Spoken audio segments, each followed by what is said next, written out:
It amazes me how well this movie holds up. If it were made now, it seems like it would, the studio would insist that a killer doll movie would be PG-13. And this is really brutal, and the brutality is still brutal today. What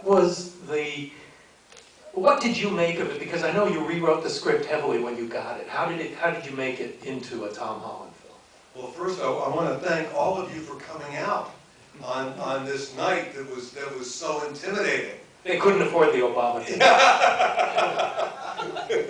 I mean, I was thinking it would be like 3, 4, or 5 hours to get here, and so I'm thrilled that as many of you came out as you did. How did I turn it into?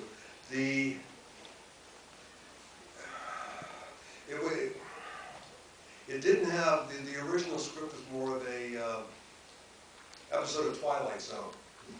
The Telly Savalas one with the doll, yeah.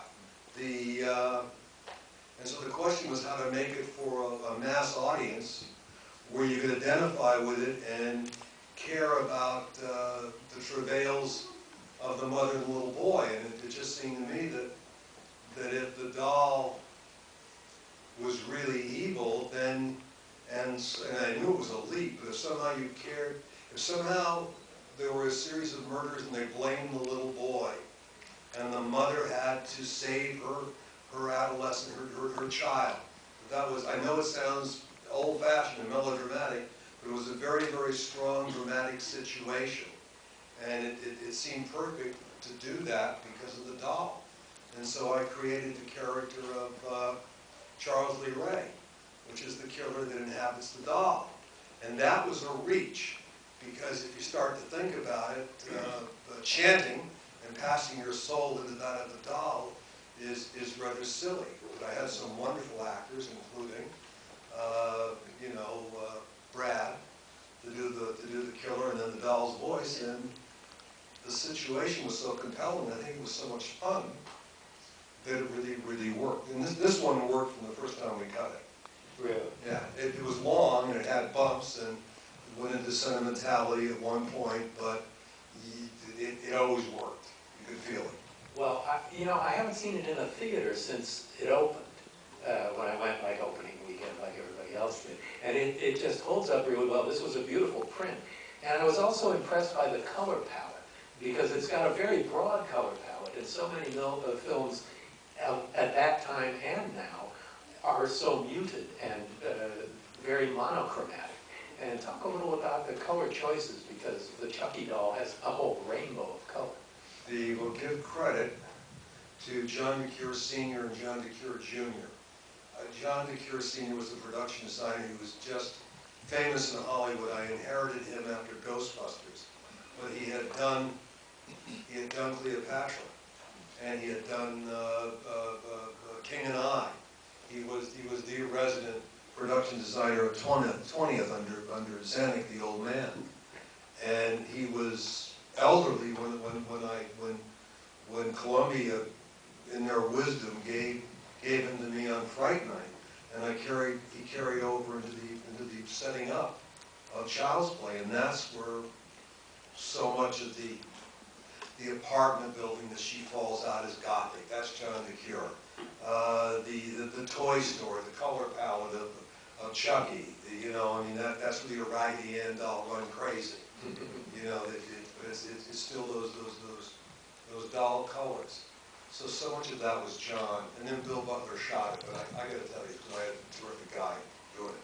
Well, that's another point I was going to make. You had these really top artisans doing a horror movie, which this is unapologetically a horror movie, and that was not common in the 80s to get the top studio guys to do this. They didn't know. They didn't know. I mean, because he started out asking me about how we made our movies in those days.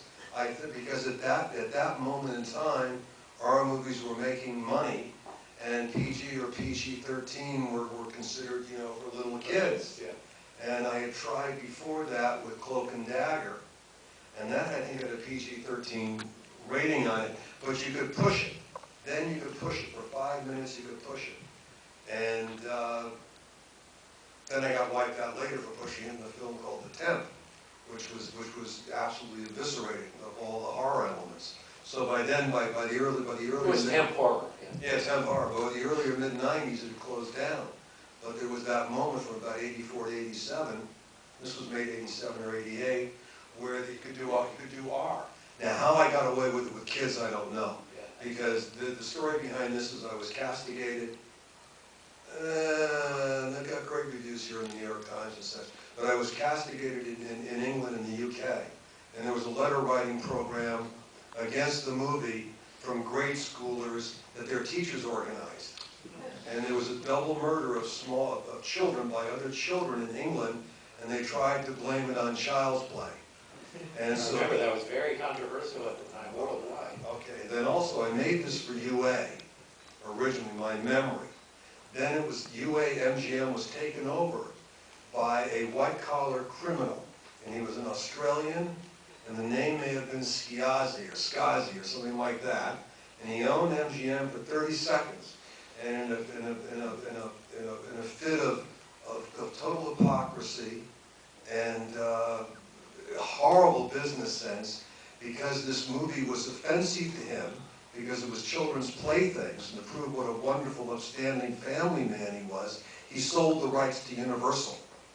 And all of the sequels were made by Universal, but the rights to the remake of Child's Play still are with UAMGM.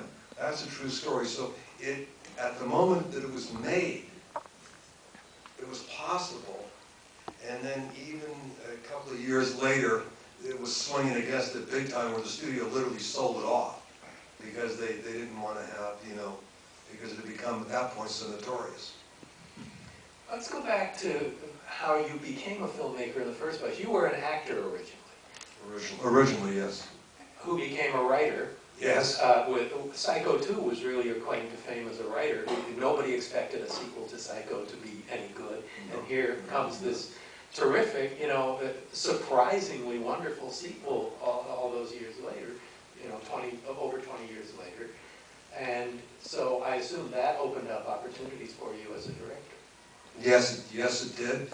There was Psycho 2 was because of a wonderful director named Richard Franklin, and his widow is here in the audience tonight somewhere from Australia. But Richard did Road Games and Patrick and Psycho 2. Psycho 2 really opened it up, but I had fitful success as a writer before that. I'd done Initiation of Sarah, which was the movie of the week, and this was the first wet t-shirt movie on ABC. And they were so outraged. Jiggle television in those days. But it was the beginning of it. And they were so outraged that it was the cover of the calendar section in the LA Times. For those who remember when they still read the LA Times in print. And that was that introduced Morgan Fairchild. And so that was my first notoriety anyway as a writer. Then I had The Beast Within. And this is after spending like 6, 7, 8 years trying to get some... I was a publicist on The Beast Within. Okay. And I thought the script was wonderful, and I think the movie's terrific, and they're all friends, and it didn't make a dime. And I couldn't get a job for a year. And then by happenstance, and God bless Richard Franklin, he hired me for Psycho 2. And nobody wanted to touch it. Everybody thought it was a career wrecker. Anybody who tried to mess with Psycho, which was iconic even then, well, yeah, very, very iconic actually, that you were just going to be creatively destroyed. I mean, review-wise destroyed. And I think we were so worried about that we worked harder than I ever had before, up till then anyway, on the script. And Richard Franklin was also a Hitchcock scholar. Richard Franklin knew more about Hitchcock than Hitchcock. There was a whole generation that came out of USC. That was Lucas and, oh God, I can't think of, there was a whole generation, I can't think of all of them. But Richard, yeah, Randall Kleiser, who else? Richard Franklin produced Randall's movie on the island. Right, Blue Lagoon. Blue Lagoon. And they were all USC graduates. Anyway, that was, that Psycho 2. Psycho 2 started out as a cable movie, for a group called Oak Communications in San Diego. They had on TV at the time. Thank you. Yeah, that's right. That's right. And nobody, they didn't think that it deserved a theatrical release. And the trick was to write a script that was strong enough to get Tony Perkins to commit to make it. And I realized if I made Norman sympathetic, which is what everybody wanted anyway, that there was a chance I could get Tony. I did. Tony said yes. Universal was still making it as a cable movie, and they announced it. And there was this huge worldwide interest in seeing Tony Perkins do Norman again. And that was the beginning of what turned into maybe the biggest horror movie of that summer, or the biggest movie of that. It was just enormous. And the movie cost nothing. Psycho 2 was like $3.8 million on the lot. Yeah. I remember I was in publicity at Universal at the time, and I remember that the script distributed did not have the last couple pages. So no one knew how it ended, and even the studio executives weren't allowed to see it other than the very top brass. So how did that come about? That was Richard, and Richard was doing a Hitchcock. Richard not only had studied Hitchcock, he'd known him, and had come up from USC to interview him on the set of Topaz. And so I could go on and on about Psycho. The shots in Psycho reference there was a visual set piece that referenced like 6, 7, or 8 of Hitchcock's movies in terms of what he did with the camera. There's a silhouette on the wall of Hitchcock because he always appeared in every one of his movies. And Richard put him on the wall in the movie. Yeah, a great history. I actually directed Psycho 4. So You did, I'm sorry. No. He has mother. He has mother in his office. Yes, she's sitting there placidly. Actually, I had the neighbor lady across the street. Yes, yeah, famous story. Called the police because there was a corpse in my office. She could see it right through the window, but that was Mother. So now all the children in the neighborhood, they come knock on the door, can we see Mother? It's really, it's made me very popular.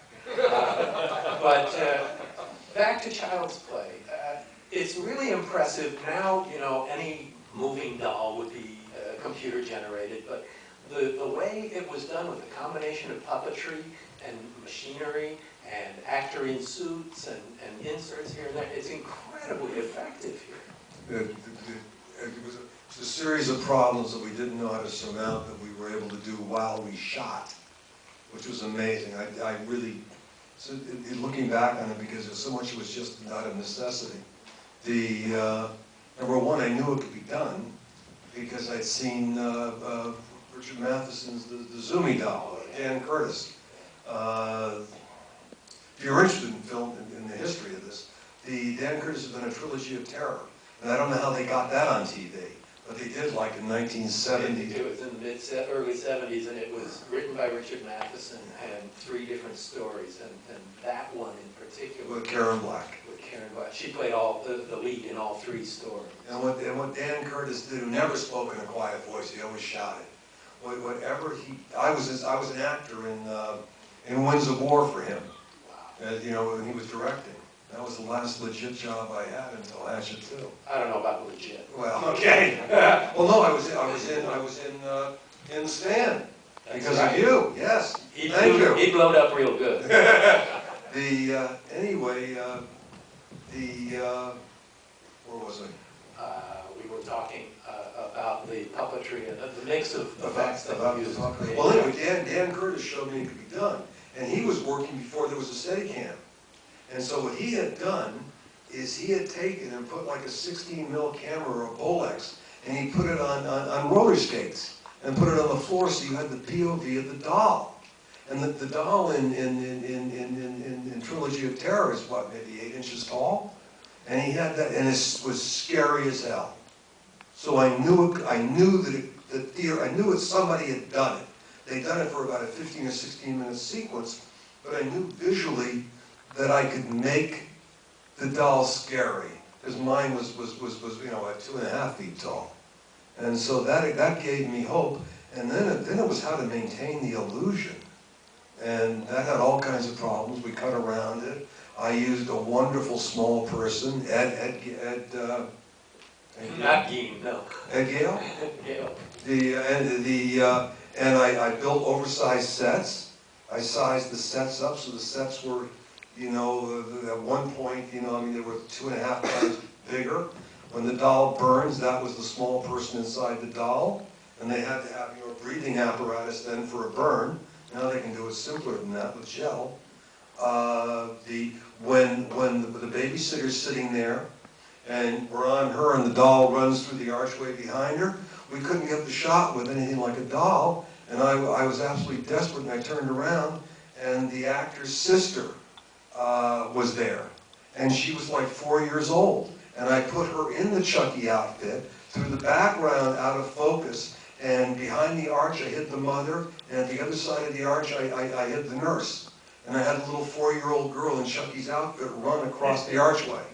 And that's a huge scare. And that's how I got the shot. So I mean, like that all the way through. I love how it ramps up. It's, you know, Chucky coming to life really starts with the POV shot. And then it's the little girl running out of focus in the background. And it really takes its time to build up to a little person actually running and doing the stuff. But it's extremely effective even now. And you know